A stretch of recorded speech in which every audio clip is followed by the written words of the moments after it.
In the quiet suburbs of Colorado Springs, a call came in. It was the kind of 911 call no dispatcher ever wants to hear. A mother's voice, trembling, broken, claiming her home had been invaded. She said a burglar had broken in and that her children were hurt. But as police raced toward that house, lights flashing through the cold December He knocked night, on the door. no one could Couldn't have see anything. imagined what truly waited behind that front door. What they would find there would shatter even the most seasoned investigators. This is the story of Kimberly Singler, a Colorado mother accused of the unthinkable, killing two of her children, injuring a third, and then trying to cover it all with a lie. It's a story that begins like a nightmare and only gets darker from there. It was December 19th. The streets of Colorado Springs were quiet that morning. A soft blanket of snow covering the roofs, children on holiday break, families settling into the warmth of Christmas Eve. At 6:45 a.m., the call came in. A woman, later identified as 35-year-old Kimberly Singler, frantically told dispatchers that her home had been broken into. She said someone had attacked her family, that she and her daughter were injured. Police rushed to the address, a modest two-story home in a calm, family-friendly neighborhood. When they arrived, they were greeted by silence, and then faint cries for help. Officers entered carefully, weapons drawn, flashlights sweeping the hallway. And what they saw next would stay with them forever. Rushed to the scene. They worked frantically to stabilize the survivors.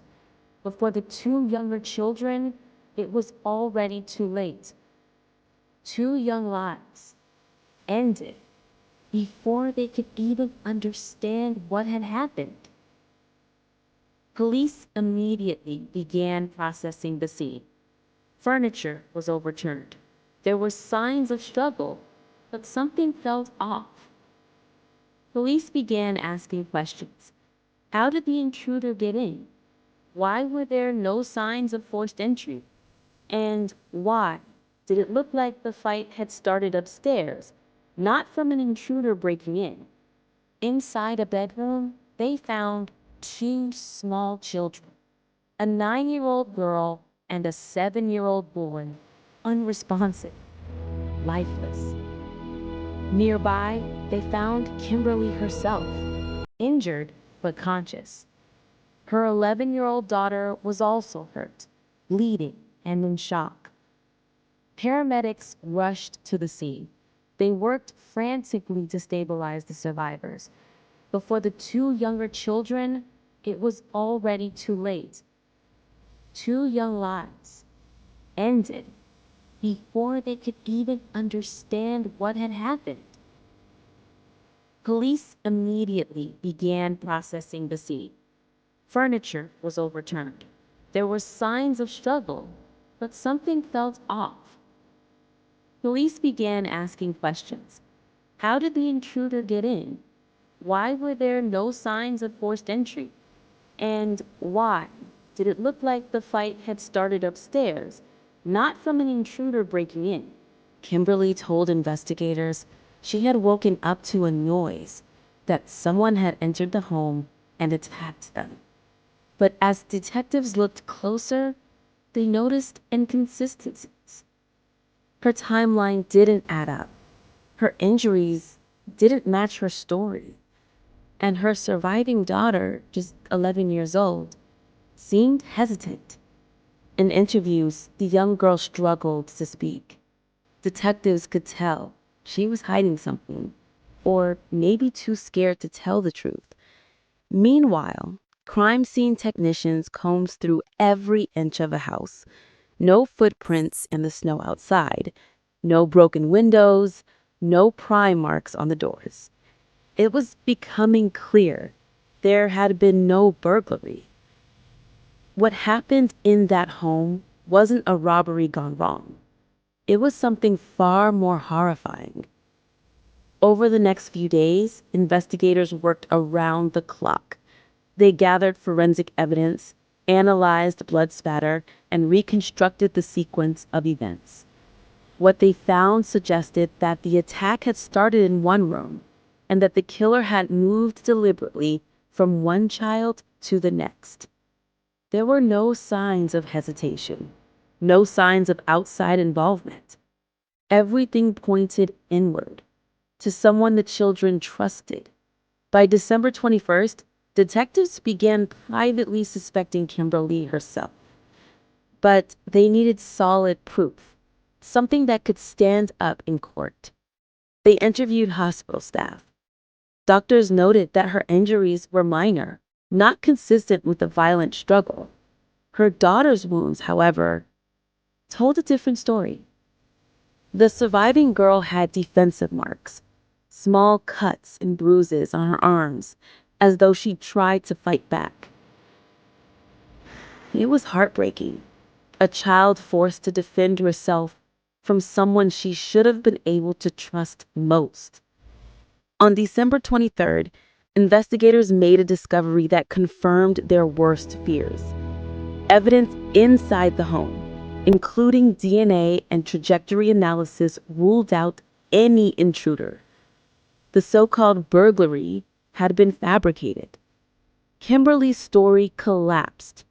She had staged a scene, a chaotic lie meant to shift blame.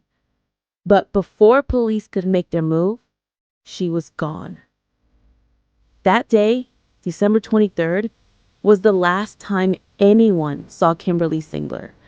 Authorities moved fast. They secured a $10 million arrest warrant. The charges were staggering. 4 counts of first-degree murder, 2 counts of attempted murder, 3 counts of child abuse, 1 count of assault. But the suspect, the mother at the heart of it all, had vanished. As Christmas approached, Colorado Springs was left reeling. 2 children gone, one fighting to recover, and a mother, now a fugitive, accused of orchestrating it all. The community struggled to make sense of it. Neighbors spoke out, describing Kimberly as quiet, devoted, just a normal mom. No one saw this coming. No one could understand what could drive a mother to harm her own children. But beneath the surface, detectives believed there was something deeper, a storm of emotions, secrets, and perhaps a plan that had been building for weeks. As they dug into her past, a picture began to form, one filled with custody battles, emotional turmoil, and a life that seemed to be unraveling. The truth was only beginning to surface. By Christmas Eve, the story had already spread beyond Colorado. News outlets across the country were covering it. The heartbreaking tale of a mother accused of killing her own children, then disappearing just days before Christmas. On television, anchors spoke her name carefully, their voices low. Police are searching for Had a lot of fun with that. 35-year-old Kimberly Singler, a mother wanted in connection to the deaths of 2 of her 3 children. For many watching, it didn't feel real. How could a woman, a mother, commit something like this? And yet, there it was, the evidence, the timeline, the silence of the missing. As detectives chased leads, one haunting question lingered. Where was Kimberly now?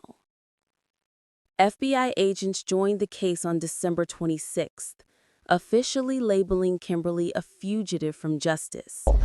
Her face was plastered across wanted posters, billboards, and social media. They issued a nationwide BOLO, be on the lookout, for a woman, 35, approximately 5'5", brown hair, brown eyes, possibly traveling with dyed hair or